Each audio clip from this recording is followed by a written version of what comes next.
Welcome back to the stream as we get to breaking news right now off the coast of Japan, where we've just learned one person died when a U.S. military Osprey aircraft crashed with 6 people on board. Yeah, original reports indicated 8 people were on board. We've got some video now. This is Pentagon video showing what the Osprey aircraft looks like. Of course, a lot of people are kind of familiar with it.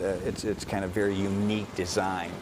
We know that a fishing boat made an emergency call from the ocean off southern Japan. The Coast Guard there recovered the crew member who died from the water, we're told. Parts of debris were also picked up at the time, so still kind of figuring out exactly what happened. Yeah, there. Very early right now. There's no word yet on the fate of the other 5 people on board. First news of this crash came in just after 1 this morning. That was Chicago time. The Osprey left a U.S. Marine Corps air station in Japan. It was on its way to an air base in Okinawa. Yeah, our very own Kris Habermel, an expert on many things, including aviation. I mean, Kris, this is, from me, a layperson, but a remarkably dependable aircraft, is it not?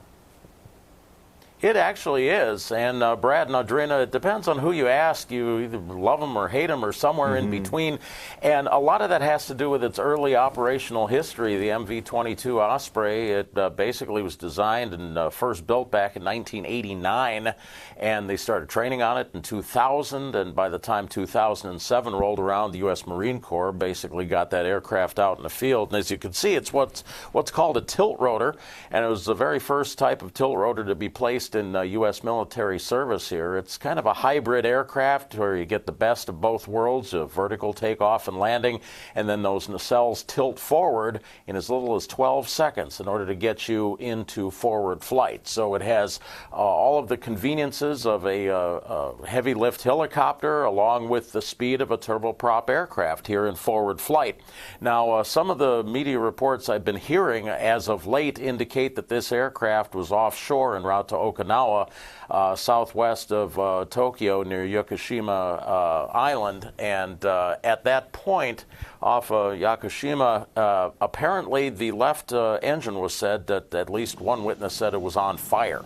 So that is not inherently bad. Fire, of course, is bad for any kind of an aircraft, but as far as things go, it won't be immediately fatal to the aircraft there as long as it's not burning through any of the aircraft structure. If you have a fire in an engine, you can fly this aircraft on one engine. You can't hover it on one engine, and it needs to transition to hovering flight. So even if it had made it back to the mainland to attempt an emergency landing, it would have been dicey at best there because you would not have the power of one engine there, with it obviously out of service there. So as far as this design goes, it's not a real outlier as far as fatalities are concerned.